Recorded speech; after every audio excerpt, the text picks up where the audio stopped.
Senhor nosso Deus e nosso Pai, mais uma vez te louvamos, ó Pai, pela Tua Palavra. A Tua Palavra é que nos garante a nossa segurança, a Tua Palavra é que nos tira, nos livra, meu Deus, do mal, a Tua Palavra nos garante a vida eterna, e a Tua Palavra traz refrigério, sara as nossas feridas nesta terra, ó Deus. Obrigado pelo Teu amor, pelo Teu zelo. Abençoa, Senhor, a minha filha nesse instante, que estará ministrando esta palavra aos nossos corações. Usa ela com graça, Senhor, com poder, com autoridade, discernimento, eu te peço, ó Pai, em nome de Jesus Cristo. Amém. A paz do Senhor, queridos. Amém. Como é bom estarmos na casa do Senhor. Como é bom podermos aprender um pouco mais daquilo que Deus tem para falar com a gente. Todos os dias nós temos o que aprender de novo no Senhor, não é verdade? Se nós passarmos algum dia ou alguma semana, algum momento das nossas vidas em que nós não temos o que mudar ou que nós não temos que aprender, nós deixamos de ser cristãos, porque seguir a Cristo é isso. É termos algo para crescer e para mudar todos os dias, porque seguir a Ele é tentar seguir o caráter dEle, a sua personalidade, aquilo que Ele foi, e nós estamos nesse caminho, amém? Quantos estão aqui hoje nessa manhã para isso, para aprender com o Senhor Jesus? Eu estou aqui junto com você para isso também. E hoje nós vamos falar de de alguns temas muito importantes, né? Temas que nós precisamos realmente aprender no Senhor. E o caminho é esse, o caminho é a cruz de Cristo, o caminho é estar aos pés de Cristo, para nós termos mais confiança, conseguirmos perdoar mais e conseguirmos ter esse tão difícil domínio próprio. Amém? Primeira coisa que nós precisamos aprender para nós termos essa confiança no Senhor, para nós confiarmos em Deus, nós precisamos vencer algumas coisas nas nossas vidas. E a primeira delas é vencer a ansiedade. E nesse mundo de hoje que nós vivemos, a ansiedade é algo que permeia as nossas vidas. É algo que está em todo tempo conosco. O mundo que nós vivemos, a geração que nós vivemos, nos facilita muito sermos ansiosos em todo o tempo. Porque em todos os momentos nós somos cobrados sermos ágeis naquilo que nós fazemos, nós somos cobrados sermos perfeitos naquilo que nós somos e que nós fazemos, e nós queremos tudo para ontem. Nós não temos paciência de esperar mais pelas coisas. Se nós formos sondar as nossas vidas, sonda aí o seu dia a dia, como que é? A gente tem paciência no trânsito? Como que a gente lida no trânsito, né? Se você quer conhecer bem uma pessoa, veja como ela lida no trânsito. Quando alguém te dá uma fechada, quando alguém para na sua frente, quando o sinal fecha e você está atrasado, e por aí vai. Então, em todo o tempo na nossa vida, nós sofremos desse mal que se chama ansiedade. Nós queremos tudo muito rápido, nós queremos que as coisas aconteçam tudo muito rápido. E não só na nossa vida cotidiana, mas na nossa vida com Deus. Nós estamos acostumados a querer que Deus responda às nossas petições de uma forma muito rápida. Se Deus demora uma semana, se Deus demora um mês, se Deus demora um ano, nós ficamos aflitos, nós achamos que Deus não tem mais propósito em nós, nós achamos que Deus não vai mais cumprir aquilo que Ele nos prometeu. E nós começamos a ficar duvidosos da palavra que o Senhor liberou para nós um dia. Então eu quero falar com você o que significa isso. E eu quero trazer para vocês, em todo o tempo, eu quero mesclar o que a psicologia traz e o que a Bíblia nos ensina também. Porque as duas coisas podem andar juntas. Amém? Então o que quer dizer essa palavra ansiedade?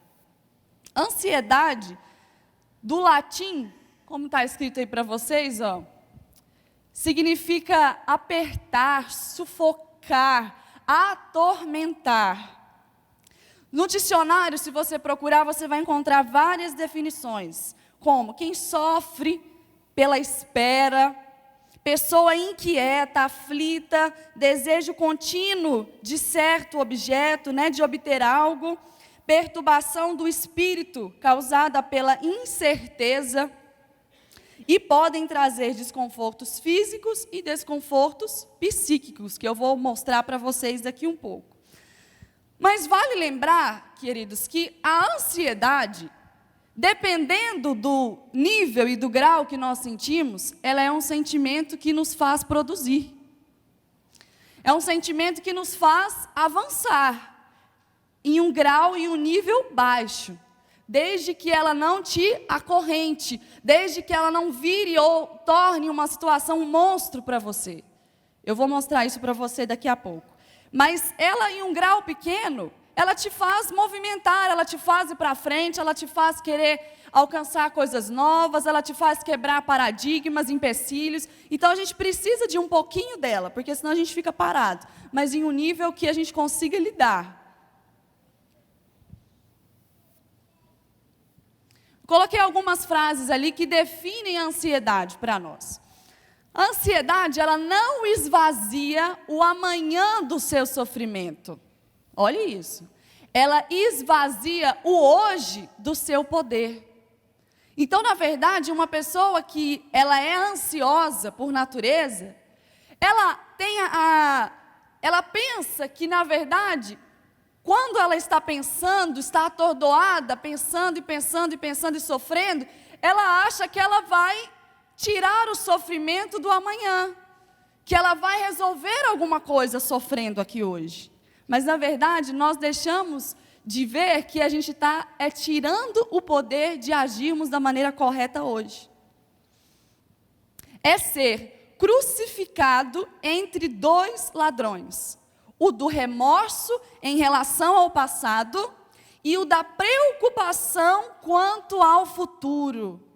Ou seja, a ansiedade, ela está ligada não somente ao futuro, a coisas que ainda vão acontecer, mas ela pode estar ligada a coisas que já aconteceram no meu passado e que me atormentam e me fazem sofrer hoje. Então, coisas e erros e pecados que eu cometi no meu passado, o diabo tenta te atormentar e te aprisionar e fazer com que você fique ansioso por aquilo que você viveu. O que será que vai acontecer amanhã? Eu já fiz isso. Será que eu vou colher com meus filhos? Será que eu vou conseguir ter uma família assim? Será? E o diabo te atormenta o tempo todo por coisas que você fez no seu passado. Essa é uma outra característica também. O que mais? Sempre vai em direção oposta ao bem-estar. Esse sentimento de ansiedade, ele nunca vem para te deixar com a sua mente tranquila, para que você possa traçar os seus planos, mas ela vai em direção oposta ao seu bem-estar.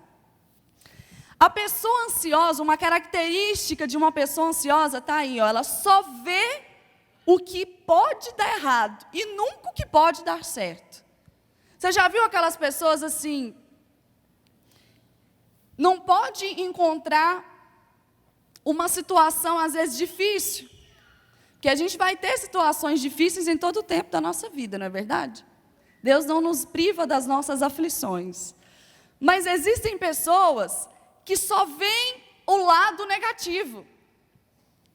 Ah, não, meu filho quer fazer medicina, vamos supor. Ah, não, medicina não, porque medicina é muito difícil, meu filho, você não vai passar, você tem que estudar demais, você vai ficar horas e horas estudando de madrugada, você não vai conseguir passar no vestibular porque é difícil, depois nós vamos ter que pagar uma faculdade privada, eu não tenho dinheiro, e aí você vai sofrer, e não sei o que. Sabe aquela pessoa que começa a sofrer por antecipação e te dá até angústia de estar perto daquela pessoa? Porque tudo é ruim, tudo vai dar errado, nada vai dar certo, não consegue enxergar uma possibilidade de vitória, de bênção. E às vezes dentro da igreja a gente vê isso também, em ministérios, entre nós, entre irmãos. Às vezes escutamos alguma coisa, ou vemos alguma fragilidade no irmão, a gente já começa a pensar, eu sabia. Ah não, fulano não vai dar em nada mesmo, não, eu sabia aí, ó. Ele ia cair mesmo, eu já sabia, vai pecar, não vai dar certo. Nós temos essa tendência de querer, às vezes, ver o lado ruim das coisas. E isso hoje nós vamos aprender a diminuir em nós, amém, queridos? Marília, o que é isso? Ansiedade patológica. É o nome que a psicologia dá para doenças que passam, para eu explicar em uma linguagem para você entender, que passam de um nível de normalidade da nossa vida. Então, a gente tem a ansiedade normal, como eu já te disse, que é o quê? De situações corriqueiras do nosso dia. Por exemplo, você está numa fazenda e você vê uma cobra se aproximando de você. O que a gente faz? A gente corre, a gente grita, a gente fica com medo, o nosso coração palpita, a gente pode tremer, a gente pode ter sensações de ansiedade, porque ali há um fato real. Há uma cobra, ou há um leão, ou há um urso, não sei, coisas que nos fazem ter medo naturalmente. Isso é uma ansiedade circunstancial, que vai passar na sua vida. A cobra vai embora e você vai voltar para sua casa e aquilo vai ficar tudo tranquilo de novo. Agora, uma pessoa que sofre de um transtorno de ansiedade, depois eu vou mostrar para vocês ali os tipos que tem.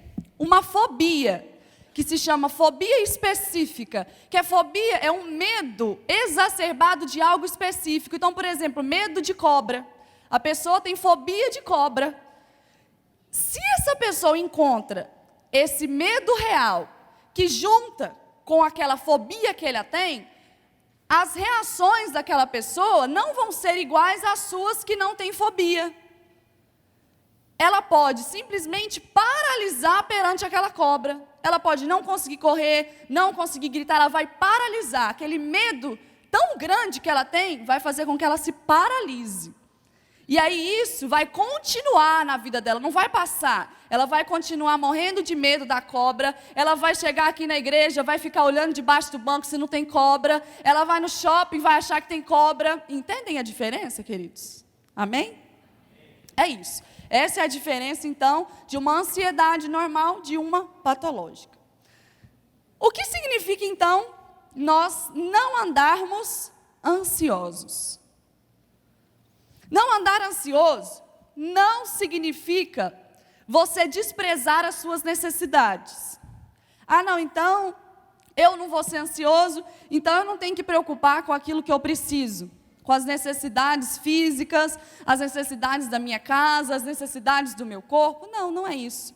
O que Jesus nos ensina na palavra de Deus, até mesmo na oração do Pai Nosso, Ele nos lembra o seguinte, Ele nos lembra que nós precisamos pedir o pão nosso de cada dia. Ele não fala para nós assim, pede o pão da semana inteira, pede o pão do mês inteiro, para você não ter medo de o pão não chegar amanhã. Não, Ele nos ensina a pedir o pão nosso de cada dia. E às vezes nós temos dificuldade disso, de esperar a providência que vem de Deus todos os dias.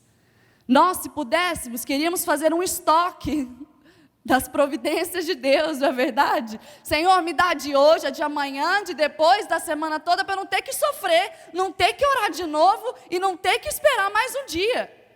Mas o Senhor Jesus nos ensina a dependermos dEle diariamente. Você pode se preocupar com aquilo que você precisa, mas você não precisa ser ansioso pelo tempo todo. Nós precisamos aprender a depender mais do Senhor. Não andar ansioso não significa desconsiderar a previdência quanto ao futuro. Até mesmo, queridos, a Bíblia aprova esse trabalho precavido. O que Jesus reprova em nós, você pode fazer a previdência do seu futuro. Ah, não, então eu não tenho que preocupar, Marília, com o que eu vou fazer daqui a um ano, com o que eu quero da minha vida. Não, nós precisamos fazer planos das nossas vidas. Até porque se nós não sabemos onde queremos chegar, nós não temos planos para onde ir. Nós precisamos traçar. O que Jesus reprova é a nossa ansiedade, é essa nossa preocupação ansiosa quanto ao que nós iremos ser, ou fazer, ou ter, o que há de vir.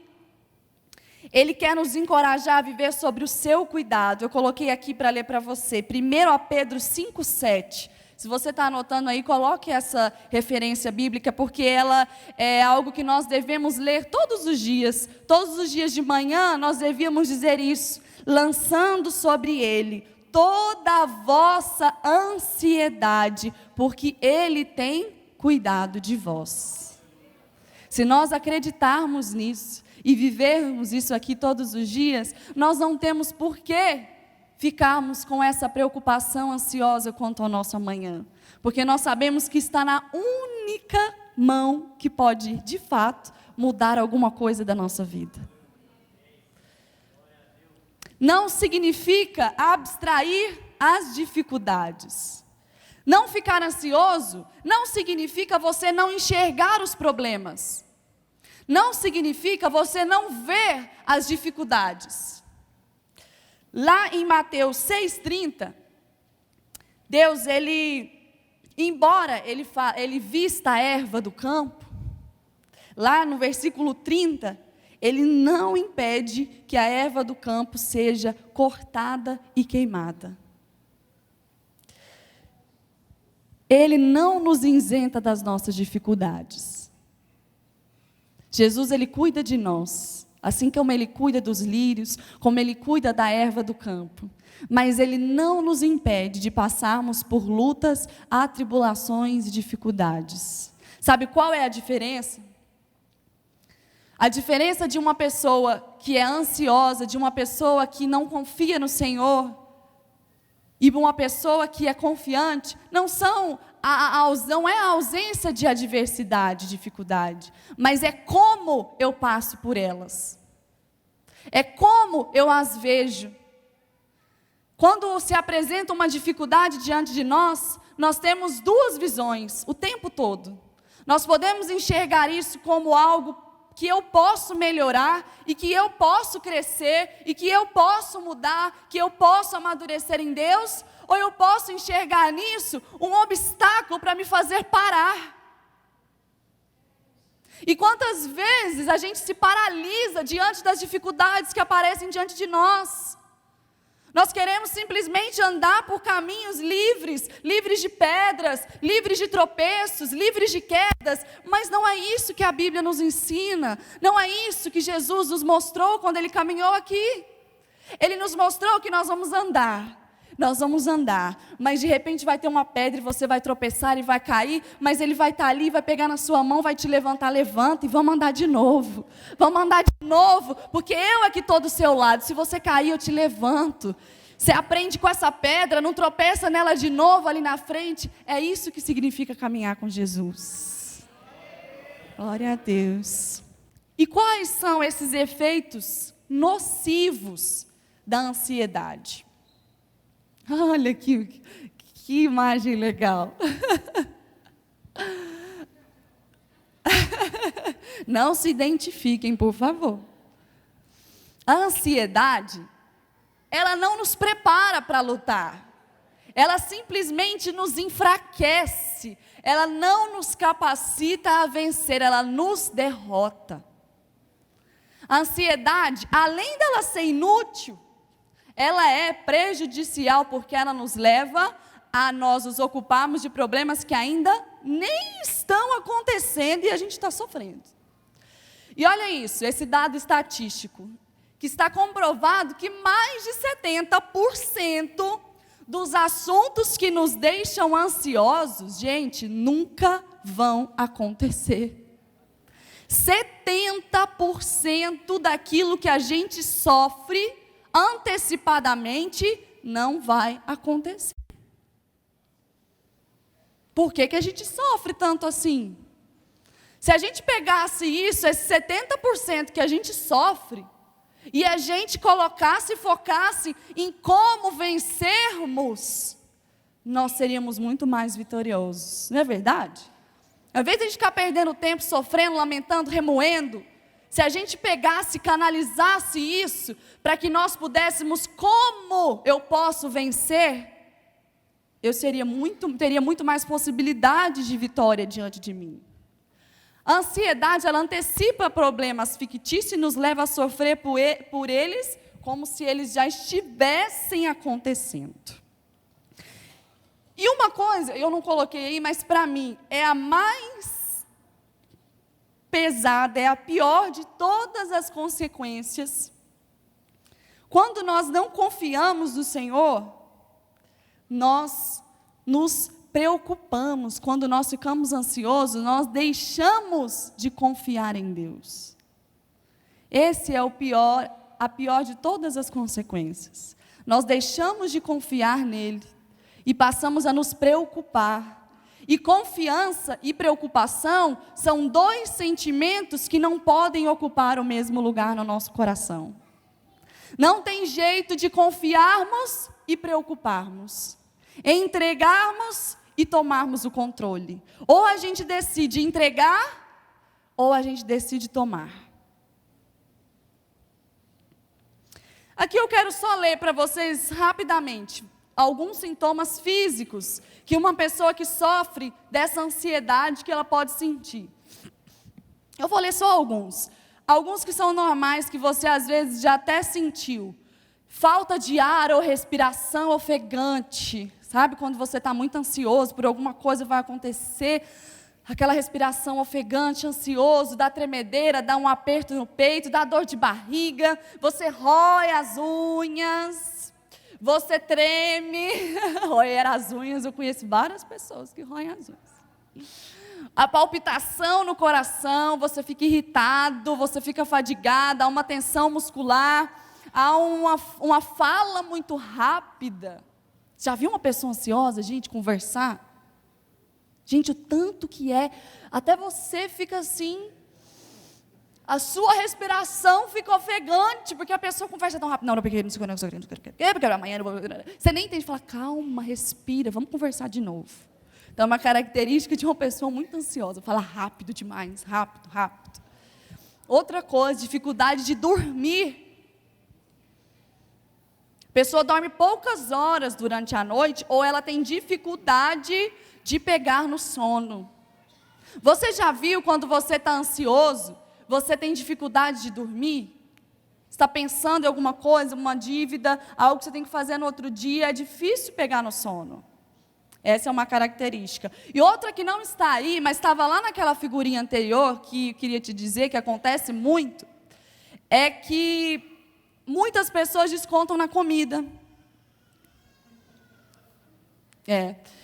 Tem pessoas que quando estão muito ansiosas, comem demais, exageradamente, porque tem a ilusão de que aquela comida vai afagar um sentimento ruim.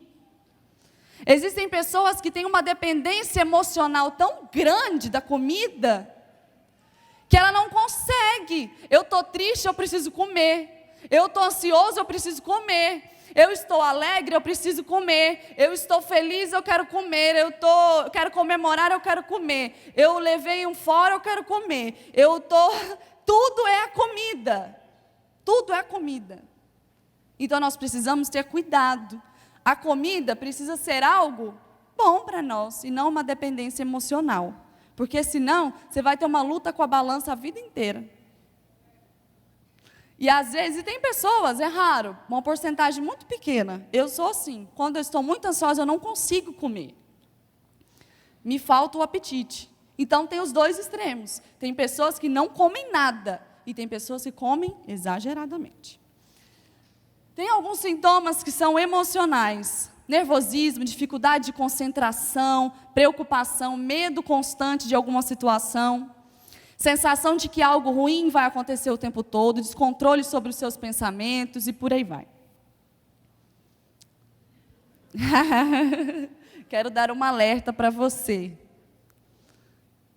Se 3 ou mais desses sintomas físicos ou emocionais que eu coloquei aqui, ficam e persistem na sua vida diariamente por no mínimo 6 meses, você pode talvez estar sofrendo de um quadro que se chama transtorno de ansiedade generalizada.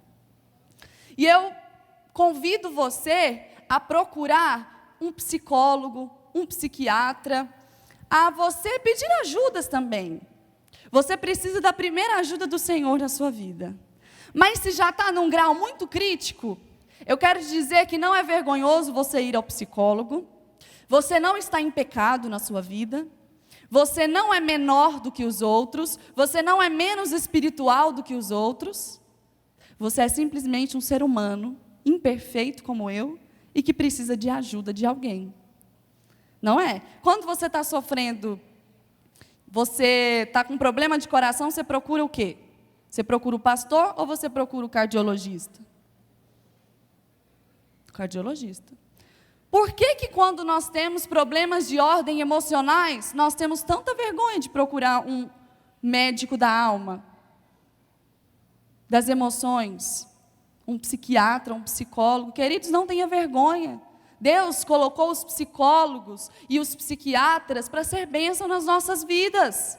Quando nós não conseguimos lidar, quando já fugiu do nosso controle, Deus pode usar um profissional da área de saúde para te abençoar.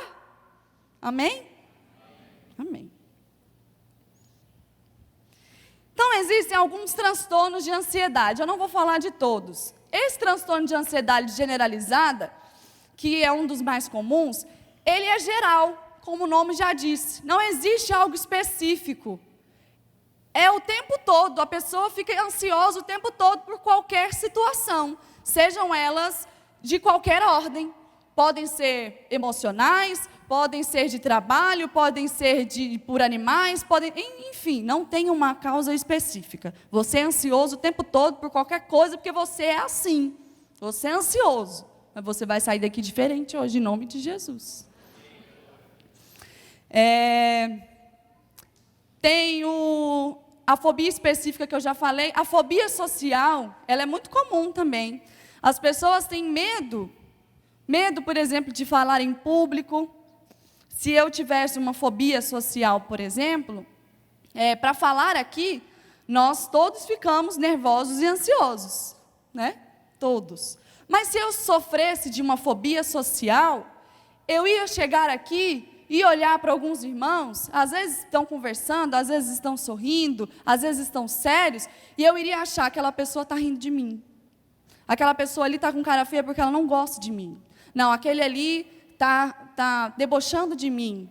E eu iria ter medo de vocês, e eu não conseguiria subir aqui e falar, porque a minha fobia, o meu medo seria tão grande das pessoas que eu não daria conta de falar. Uma situação normal para uma pessoa fóbica social, ela não consegue enfrentar uma multidão, pessoas, uma aglomeração de pessoas, dependendo das circunstâncias, ela não consegue ir. Tá?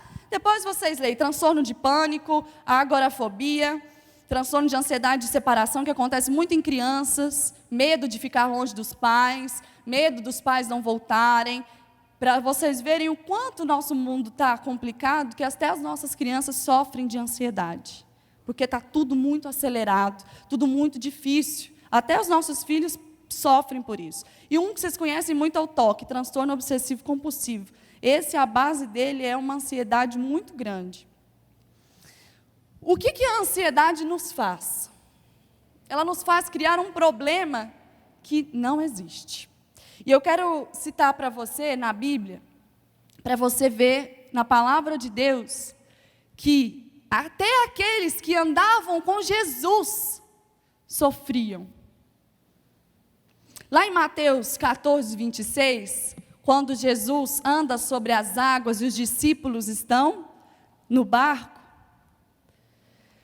quando eles viram Jesus andando sobre as águas, o que eles ficaram? Tranquilos ou aterrorizados? Com medo. Com medo. O que eles acharam que Jesus era naquele momento? Acharam que Jesus era um fantasma. Pense você.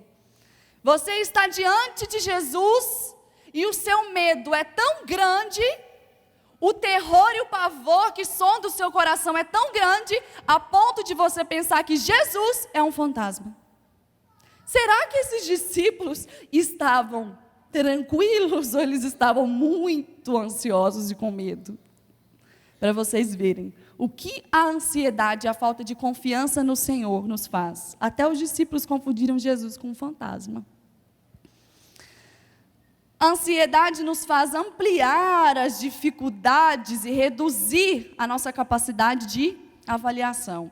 E eu quero te dar um outro exemplo na Bíblia, que está lá em 2 Reis 6,15, quando Geazi e o profeta Eliseu, a cidade de Samaria havia sido cercada pelo exército sírio. E aí está aqui, atrás do muro, Geazi e Eliseu. Aí Geazi diz que Geazi acorda muito cedo, dá uma olhada e fala: lascou. Está tudo cercado, tudo tomado. Os inimigos, o exército da Síria, está tudo aqui. O que ele faz? Vai atormentado lá no profeta Eliseu, fala assim: Eliseu, você não está entendendo. Eles são muito maiores do que nós. Tem muitos deles, nós estamos cercados. Aí Eliseu vira para ele e fala assim: muito maior é aquele que está conosco. Nós somos muito maiores do que eles. E a Bíblia diz que Eliseu ora por Geazi e fala: Senhor, abra-lhe os olhos para que ele possa ver. E aí a Bíblia fala que Geazi olha com os olhos espirituais e vê carruagens de fogo, ele vê anjos do Senhor, ele vê um exército que o Senhor mandou ali naquele lugar. Mas ele ainda não conseguia ver, porque ele estava vendo com os olhos humanos, ele estava vendo com os olhos de preocupação de quem não confiava no Deus que ele servia. Mas Eliseu, quando olhava com os olhos espirituais, ele já via um exército. Ele falou: não se preocupe, Geazi, porque já está ganho. O Deus Todo-Poderoso está do nosso lado. Se nós conseguíssemos enxergar todos os dias as guerras que são travadas ao nosso favor, quantas vezes o Senhor Jesus guerreia na nossa frente e nós nem precisamos lutar. O problema é que a nossa fé é tão pequena que nós esquecemos o tamanho do Deus que nós servimos. Se passamos por situações que não mudam, não é porque o nosso Deus não consegue mudá-las, é porque nós precisamos aprender com aquilo. Porque se Deus quisesse, Ele faria tudo sumir da nossa frente. Mas existem coisas que nós precisamos passar porque nós precisamos crescer no Senhor. A ansiedade nos faz tirar os olhos de Deus e colocá-los nas circunstâncias. Nós tendemos a olhar simplesmente pelo que acontece e não pelo milagre que está na nossa frente. Eu aprendo muito com Moisés. Porque eu fico vendo, sabe qual que é a nossa dificuldade, queridos? Nós somos muito dependentes que Deus nos dê sinais para que nós venhamos acreditar no poder dEle. Nós somos dependentes de ver para crer. Às vezes Deus te fez uma promessa, mas aí as coisas começam a acontecer e não começa a vir aquilo que Deus te prometeu. Deus falou só com você e Deus. Aí você começa a duvidar. Você fala: Senhor, mas não está nada colaborando para acontecer o que o Senhor falou. Não vai acontecer, não tem possibilidade. Nós queremos que Deus prove para nós que Ele é Deus. E aí nós começamos: Senhor, me dá um sinal. Me dá uma prova de que o Senhor está falando comigo. Quantos já fizeram isso? Eu já fiz isso demais. Na verdade, nós queremos que Deus nos prove alguma coisa, mas na verdade, nós é que precisamos provar para o Senhor que nós somos merecedores do milagre, porque nós confiamos sem ver, porque nós confiamos somente na palavra liberada dEle sobre nós. Se Moisés fosse pedir para Deus uma confirmação, aquele mar não teria sido aberto. Deus prometeu que ia libertar aquele povo, mas meu irmão, no meio do caminho, olha o tanto de coisa que aconteceu. Vem Faraó de novo, quando eles achavam que tudo estava tranquilo, lá vem o exército todinho atrás deles de novo. O que Moisés poderia ter pensado? Talvez eu e você pensaríamos isso. Mas Jesus, não foi isso que nós combinamos? Estava tudo certo. Faraó ia ficar, eu vou com o povo, vamos embora daqui e tudo certo. Mas não, Deus sempre tem que dar um jeitinho no meio, para testar a nossa fé, para testar a nossa dependência dEle. Aí Deus fala, vai Faraó, vai atrás, vamos ver o que vai acontecer. Moisés poderia ter duvidado, querido. Moisés poderia ter falado, Senhor, mas será que foi o Senhor que falou comigo? Me dá um sinal, porque agora eles estão chegando, nós vamos morrer. O que Deus faz Moisés fazer? Vai no mar. Pega o seu cajado. Coloca sobre o mar. Mas eles estão chegando. Nós vamos morrer, Senhor. Coloca sobre o mar, Moisés. Moisés não duvidou da palavra que o Senhor tinha liberado para ele. Ele simplesmente creu, foi lá, colocou e o mar se abriu. Ele não precisou que Deus desse mais sinais quando as coisas não estavam indo bem, porque ele cria. Ainda que as circunstâncias não estavam favoráveis, ele cria na palavra que Deus tinha liberado sobre aquele povo. Que nós possamos nessa manhã acreditar mais na palavra do nosso Deus. Ainda quando as circunstâncias não são favoráveis, Ele continua sendo Deus. Ele continua tendo domínio, controle sobre todas as nossas circunstâncias. Nós é que precisamos aprender a confiar mais no nosso Senhor. Vou passar aqui. O que a Bíblia nos ensina, queridos, para nós lidarmos com a ansiedade? Ela nos ensina que nós devemos entregar todos os nossos sentimentos para uma só pessoa. Ela nos ensina que nós devemos entregar diante de Deus. 1 Pedro 5, 7, já li para vocês, nós vamos lançar sobre ele toda a nossa ansiedade. Confiar em Deus é muito mais do que conveniência. Não é só quando as coisas estão favoráveis, isso não é confiança, isso é conveniência. É conveniente para mim acreditar que as coisas vão dar certo quando tudo está dando certo, não é verdade? Eu preciso de ter fé e de confiança numa situação assim? Isso é natural. Agora, confiar no Senhor é quando tudo está dando errado. E eu ainda assim creio, ainda assim eu confio. É ter fé, é entregar aos cuidados de alguém. Confiança é isso. Entregue sua vida hoje aos cuidados daquele que pode resolver por você. Não está dando conta, não? Ele hoje está aqui para pegar de você aquilo que você não tem dado conta. Deixa sobre ele toda a vossa ansiedade.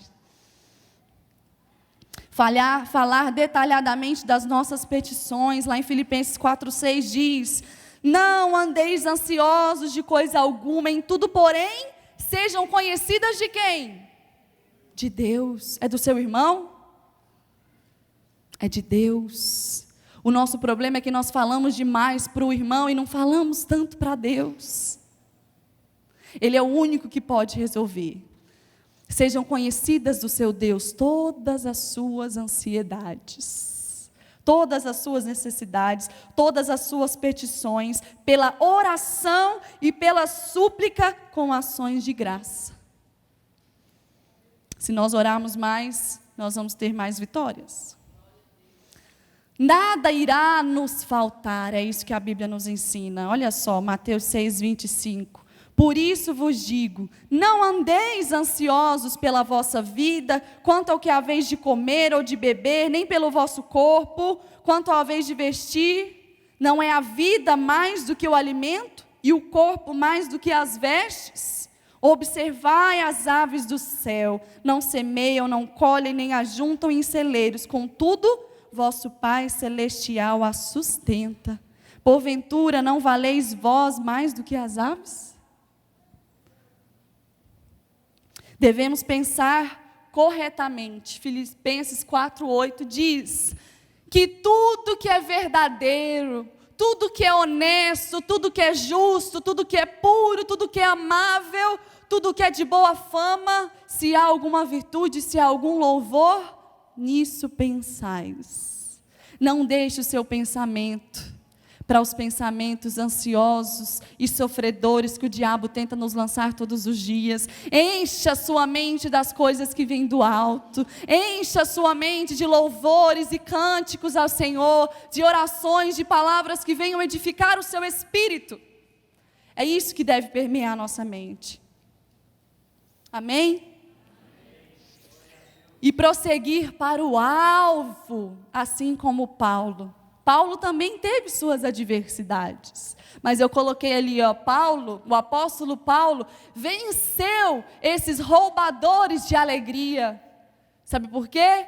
Ele disse: mas uma coisa faço, esquecendo-me das coisas que ficaram para trás, e avanço para as que estão adiante, prossigo para o alvo, a fim de ganhar o prêmio do chamado celestial de Deus. Avance para o alvo, querido, avance para o alvo, esquece das coisas, das mazelas do passado, foque no Senhor. Você não dá conta de vencer, olhe para o céu, porque não é você que vence, é o Senhor em você. É Ele em nós que é a esperança da nossa glória. Amém? E agora nós vamos entrar nesse outro tema, aprender a perdoar. Como a falta de perdão nos faz sofrer também. Uma pessoa que guarda tanto rancor, tanta mágoa dentro de si, ela não consegue ter essa vida em abundância que o Senhor Jesus tem para nós. E eu quero ver com você sobre essa parábola que lá está em Mateus 18, 23. A parábola do servo impiedoso. A Bíblia fala que tinha um servo que devia 10.000 talentos ao seu rei. 10.000 talentos. E eu coloquei as contas aqui para você entender o quanto essa dívida era impagável. Um talento correspondia a 6.000 denários. Um denário corresponde a um dia de trabalho. Fazendo as contas, sabe quantos dias de trabalho que esse servo que devia 10.000 talentos devia ao seu senhor? 60 milhões de dias de trabalho. Alguém conseguiria pagar essa dívida? 60 milhões. Nem se você vivesse toda a sua vida, você conseguiria pagar. E aí aquele rei falou: vende ele, vende a família, vende os filhos, vende todo mundo, para pagar a dívida. E a Bíblia diz que aquele servo se ajoelhou diante daquele rei e falou: meu senhor, tem misericórdia de mim, me peça o que quiser que eu farei. E a Bíblia diz que aquele rei se compadeceu daquele servo. Falou: eu vou perdoar a sua dívida, não se preocupe, está perdoado. Você não precisa mais fazer nada. Eu não vou mais vender a sua família, você vai ficar aqui e você está livre do que você me devia. Mas aí sabe o que acontece? Saindo dali, ele encontrou o seu conservo que lhe devia 100 denários. 100 denários. Quanto ele devia? 10.000 talentos. E o conservo dele devia só 100 denários para ele. E ele encontrou, qual foi a atitude dele? Me paga o que você me deve. Você me deve 100 denários. Onde está o meu dinheiro? Ele falou: não tenho, Senhor, eu não tenho como te pagar. E o que aquele homem fez? Mande esse homem para a prisão, porque ele não tem condições de pagar o que ele me deve. Jesus compara essa parábola com o reino dos céus. O que esse rei fez por esse homem é a mesma coisa que Jesus fez por mim e por você um dia. A nossa dívida era impagável diante dos olhos de Deus. Nós não tínhamos como pagar pelos nossos pecados. Mas Deus pensou em uma solução. Falou: eu não posso ficar longe desse meu filho. Eu preciso enviar alguém que é capaz de pagar a dívida. E ele envia Jesus. E Ele enviou Jesus, e Ele não só pagou as nossas dívidas, como Ele nos justificou. Nós somos não somente perdoados, mas nós somos justificados pela graça de Deus. Jesus olha para você, e além dele não ver mais dívida em nós, Ele olha um corpo glorificado, Ele olha alguém santificado. Mas a verdade é que muitos de nós temos feito como esse servo impiedoso. Recebemos tanto de Deus, mas temos oferecido tão pouca graça com os nossos irmãos. Quando não perdoamos, quando encontramos alguém diante de nós com uma dificuldade, alguém que nos ofende, não, vou perdoar não. Não, essa é demais. É demais para mim. Já falou demais. Já falou tanto de mim, mais uma vez. Não, mas esse irmão é brincadeira. De novo no mesmo pecado. Ei, irmão, tira a trava do seu olho. Eu e você cometemos os mesmos pecados todos os dias. Mas quando vemos no outro, parece que nós somos melhores, né? Quando o pecado é diferente do nosso, nós nos sentimos no poder de sermos juiz.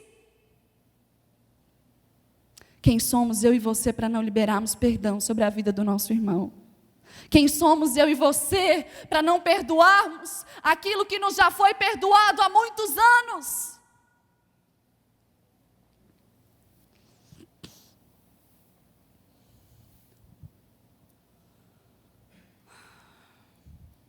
Jesus lá no Novo Testamento, em Mateus 5:44, Ele enfatiza para nós a importância do perdão. Isso é muito sério, meu irmão. Olha o que Jesus nos diz. Amai a vossos inimigos, bendizei os que vos maldizem, fazei o que? O mal? O bem aos que vos odeiam, e orai pelos que vos maltratam e vos perseguem, para que sejais filhos do vosso Pai que está nos céus. Mas a verdade é que às vezes nós queremos crucificar, queremos jogar pedra, queremos nos afastar. Não, esse aqui eu tenho dificuldade, não, eu não quero me relacionar com ele. Ser cristão não é isso? Eu tenho pedido nesses dias para Deus me ensinar, e eu tenho estado disposta a aprender do Senhor isso. Deus, coloca no meu coração o mesmo amor que o Senhor tem por mim e pelos meus irmãos. Amor não é você ter empatia por alguém. Amor não é você ter as mesmas habilidades, as mesmas características. Não é você ter facilidade em lidar com aquela pessoa. Amor é diferente. Amor é uma decisão que nós tomamos dentro de nós. Eu vou amar. Eu vou amar. Mas é difícil. Mas não bate. Eu assisti um DVD esses dias que a Lidiane me emprestou da Helena Tanuri, e ela fala isso. Ela fala, nós temos mania de falar assim, eu não vou com a cara desse irmão. O santo não bate com dele. Ela falou assim, não bate não, irmão. O que habita em você e nele chama-se Espírito Santo. Tem que bater. Só que é difícil. Como é difícil amarmos a quem nos desafia. É tão fácil amarmos quem nós temos semelhanças. Quem gosta das mesmas coisas que nós, quem pensa como nós, isso é fácil demais. Isso é só conviver, vai dar certo. Agora o difícil, querido, é você amar quem te desafia. É você amar quem aponta o dedo na sua cara, é você amar quem fala mal de você, é você orar pelo seu irmão. Eu estava conversando com uma pessoa esses dias e eu disse: nós, crentes, precisamos ter 3 filtros na nossa vida. Nós precisamos ser capazes, independente da situação que acontecer, como crentes, nós temos que ser capazes de olhar no olho desse irmão e dizer: a paz do Senhor.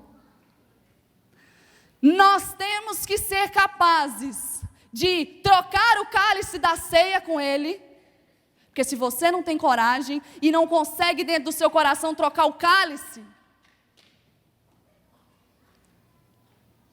você não precisava nem estar tomando a ceia, porque vai ser hipocrisia diante de Deus. Se ele não quiser trocar com você, é problema dele, mas o seu coração tem que estar limpo. Você tem que chegar lá e falar assim: ô meu irmão, mas é em amor, viu gente, não é em hipocrisia não. Em Cristo nós somos um. E a terceira coisa, nós temos que ser capazes de orar por ele. Está difícil? Está te perseguindo? Está falando? Ora por ele, abençoa, bendiz, ora pela família. É fácil, queridos? Nunca vai ser. Mas nós precisamos praticar isso como igreja. Nós precisamos sair do nível raso, nós precisamos parar de mimimi, nós precisamos parar de picuinha, nós precisamos parar de ficar falando uns dos outros. Nós precisamos de cair as máscaras. Nós precisamos entender o que é isso, que é o amor de Cristo, que está acima das nossas vontades, que está acima das nossas necessidades, que está acima do nosso eu, acima do que eu quero, do que é bom para mim. Às vezes não vai ser bom para você não, irmão. Seguir Jesus não é fácil, e não é para todos, é para poucos. Seguir Jesus de longe é fácil, mas seguir Jesus de perto é para poucos. Porque tem que seguir, tem que se humilhar, tem que perdoar, tem que amar, tem que se render. Amém? Nós vamos conseguir. Uma coisa que eu quero dizer para você: quando nós perdoamos uns aos outros, isso nos habilita a nos relacionarmos com Deus. Isso nos habilita a relacionarmos com Ele. Quando nós temos pendências e não liberamos perdão uns aos outros, nós não estamos sendo dignos do perdão de Deus para nós. O que diz em Mateus 6, 12 e 14? E perdoa-nos as nossas dívidas, como? Assim como nós perdoamos os nossos devedores. Olha a oração que Jesus nos ensina, queridos. Nos perdoa como eu perdoo meu irmão que me ofende.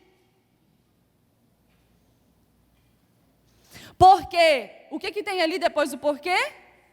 Se perdoardes aos homens as suas ofensas, também vosso Pai Celestial perdoará a vós. Não precisava ter aquele se, né? Mas tem um se muito grande. Se você perdoar, você vai ser perdoado. Por que nós temos, às vezes, tanta dificuldade em perdoar? Nós vamos morar no mesmo céu, irmão. Lá no céu não vai ter casinha separada, não. Lá não vai ter como você fugir do irmão na hora da ceia. Ah, não, vou para cá. Vai ter como não. Lá vai ficar todo mundo juntinho, ó. Todo mundo do ladinho do outro.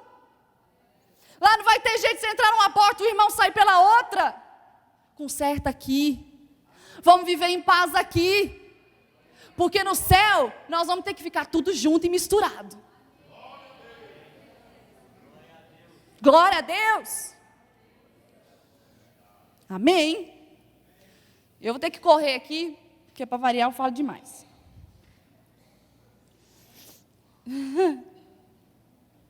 Irmão, olha aqui. O que está escrito ali? Vamos falar todo mundo? Bem alto, para nós mesmos. Vamos lá. Controla a sua fala, irmão. É fácil demais falar do erro dos outros, não é? Vamos falar dos nossos para Deus? Que nós temos demais. Dá para a gente ficar a semana inteirinha falando só dos nossos erros. Dá para a gente ficar um mês inteirinho falando dos nossos erros. O ano todo chorando para Deus, pedindo: Senhor, misericórdia, misericórdia. Para que nós vamos falar dos outros? Vamos falar de nós para Deus. Olha o que está lá em Mateus 12:34. Como podeis vós dizer coisas boas, sendo vós maus? Pois do que há em abundância no coração, disso fala a boca. O homem bom tira boas coisas do bom tesouro do seu coração, e o homem mau, do mau tesouro, tira coisas más. Mas eu vos digo que de toda, escute isso, irmão, isso aqui me confrontou muito anteontem, que eu estava preparando essa palavra. Mas eu vos digo que de toda palavra ociosa que os homens disserem, hão de dar conta no dia do juízo. Porque por tuas palavras serás justificado, e por tuas palavras serás condenado. Como é sério nós falarmos uns dos outros. Como é grave, nós temos aqui na nossa língua o poder de bem dizer, de mal dizer. Nós temos o poder da vida e nós temos o poder da morte na vida do nosso irmão. Eu posso acabar com a reputação de uma pessoa por simples palavras que saem da minha boca. Eu posso destruir a vida de alguém. Cuidado com o que sai da nossa boca. Se tem saído muito fala, você tem falado mal demais, de estrutura, de igreja, do irmão, do pastor, do líder. Querido, eu quero te dizer que dentro do seu coração tem sido em abundâncias coisas que não vêm do céu.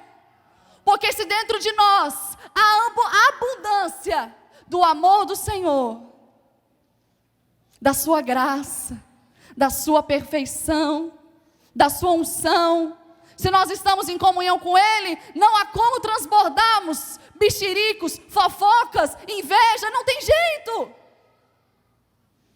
Nós transbordamos aquilo que estamos cheios. O que você tem derramado aí? O que você tem derramado do irmão que está do seu lado? Você tem derramado amor? Ou você tem derramado rancor, mágoa, ressentimento? Que o Senhor nos encha nessa manhã. Que o Senhor nos encha nessa manhã com aquilo que está dentro dele. Olha isso, a religião dos que não refreiam a boca não tem valor algum. Tiago disse isso, lá em Tiago 1:26. Se alguém entre vós cuida de ser religioso e não refreia a sua língua, antes engana o seu coração. A religião desse é vã. Ou seja, de nada adianta sermos e dizermos que somos crentes, se nós não nos parecermos com Cristo. Sabe o que nós precisamos mais? Pararmos de falar que somos cristãos e começarmos a ser seguidor de Cristo. Meu pai fala uma frase que eu acho uma frase muito importante. Nós precisamos não só ser, mas nós temos que parecer ser.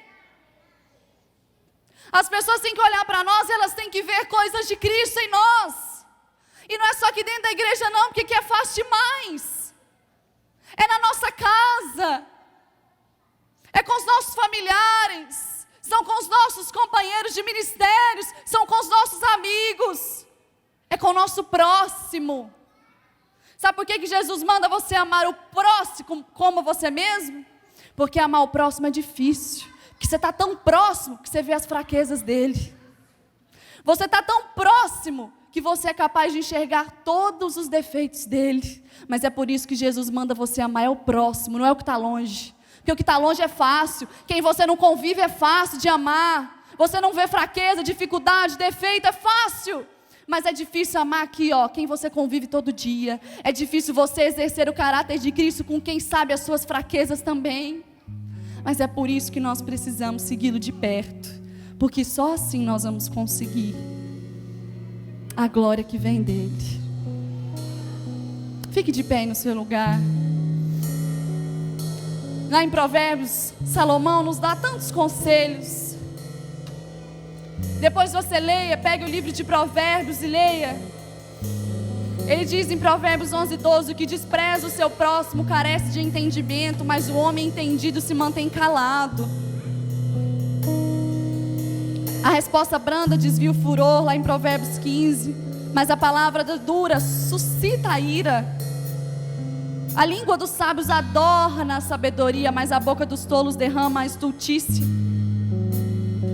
E eu quero te fazer uma pergunta para nós encerrarmos. Como você quer viver a sua vida? Você quer ter em você atitudes de preocupação ou atitudes de confiança? Você quer guardar mágoas, rancores, ou você quer deixar tudo isso de lado? Até mesmo o seu direito de estar certo, deixa de lado para você ser curado.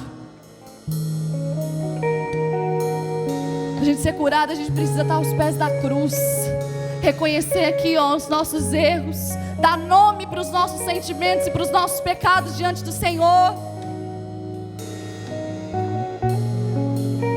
Você quer ser instrumento de discórdia ou você quer ser instrumento de bênção a partir de hoje?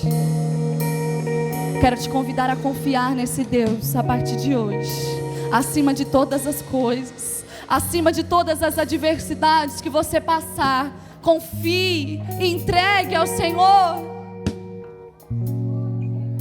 Eu quero ministrar sobre a vida de vocês essa música que um dia o Senhor me deu.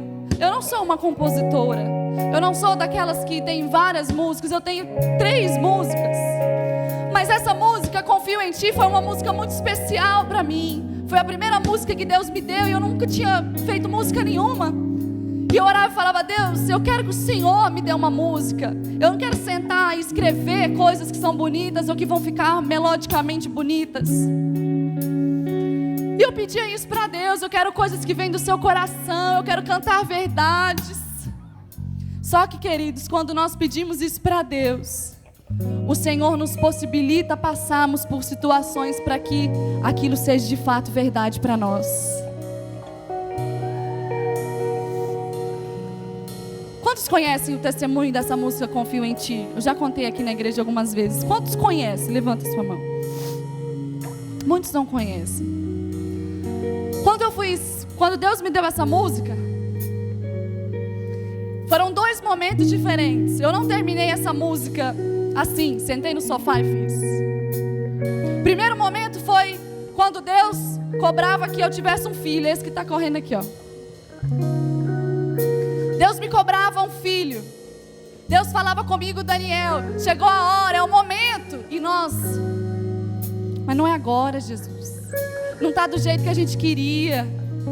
Eu queria ganhar mais, eu queria ter uma vida melhor, queria morar no condomínio fechado. Só que Deus olha e fala assim: é agora. Esse é o meu tempo. E nós decidimos obedecer o tempo do Senhor. E nós tivemos o Isaac. Como Deus me confrontou nessa época, porque eu subi aqui e falava de confiança em Deus, mas eu não confiava no Senhor. E Deus falou um dia para mim aqui em cima desse púlpito, eu ministrando, falando sobre crer em Deus. E Ele falou assim: você está cantando uma mentira, porque eu te peço um filho e você me vem com as circunstâncias. Você crê em mim? Dá um passo de fé e eu vou abrir as portas que estão fechadas. E nós confiamos nessa palavra do Senhor. E eu engravidei. E quando eu estava mais ou menos com 8 meses de gestação, eu lembro que eu estava tomando banho, eu cantava todos os dias para o Isaac. E tinha um dia todo que eu não senti o Isaac mexer dentro de mim. E eu comecei a ficar muito aflita e preocupada. E eu falei: Senhor, mas será que está acontecendo alguma coisa? Porque ele mexia o tempo todo e não está mexendo, eu não sinto nada. Aí eu falei: eu preciso ir na médica fazer um exame. E mais uma vez, o Senhor me confronta. Ele me fala: Marília, você realmente confia em mim? Oh Senhor, eu confio no Senhor. E Deus me disse audivelmente: então creia sem ver os sinais. Creia, ainda que você não sinta o seu filho mexer. Quem te fez a promessa um dia fui eu. Eu não preciso de te provar, eu não preciso te dar sinais. Apenas creia, creia. A partir daquele dia, a minha confiança no Senhor mudou de nível. E aí o Senhor me deu esse refrão: eu creio em ti.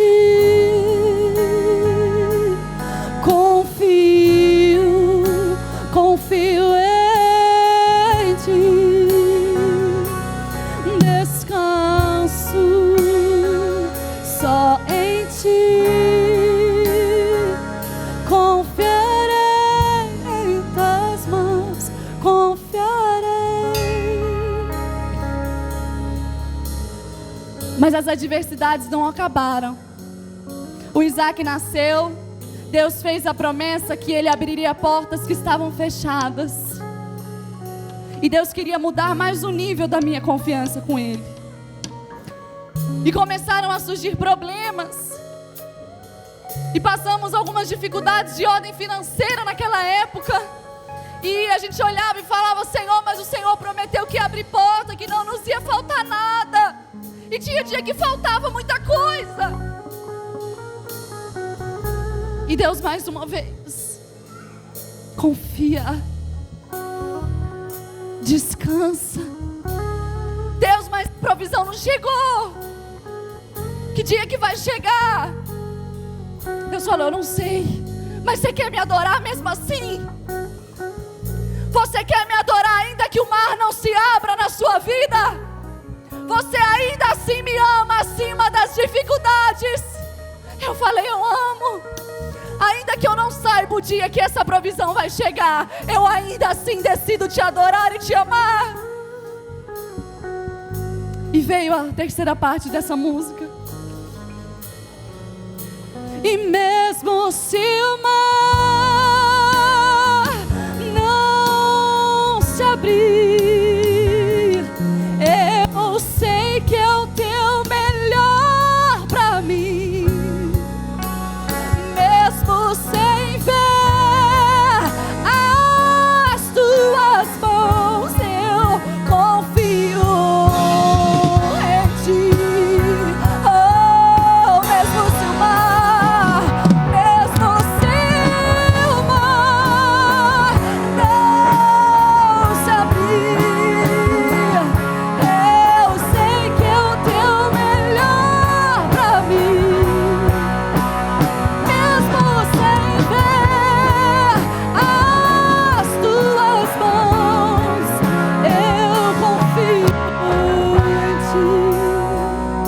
Que você pode levantar as suas mãos aí no seu lugar e começar a declarar a sua confiança no Senhor.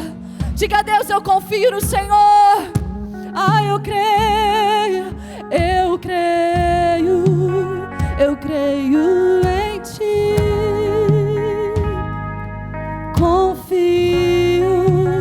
Confio em ti, Senhor. Eu descanso só em ti. Confiarei em tuas mãos. Confiarei. Nós queremos declarar a nossa confiança ao Senhor nessa manhã. Nós queremos, ó Deus, aprender a descansar em ti. Nós queremos aprender a entregar sobre o Senhor e lançar sobre Ti todas as nossas dores, todas as nossas adversidades, dificuldades. Perdoa as nossas fraquezas, perdoa, Senhor, perdoa por não confiarmos integralmente no Senhor, quando o Senhor tem nas mãos todo o controle e resposta que precisamos. Eu peço que nessa manhã o Senhor venha derramar o Teu bálsamo de cura sobre os meus irmãos, que o Senhor possa nos ensinar a liberar, ó Deus, perdão que nós precisamos, que o Senhor possa nos ensinar a ter o domínio próprio que há no Senhor. Ensina-nos a descansar no Senhor, em nome de Jesus. Glória a Deus. Senhor te abençoe.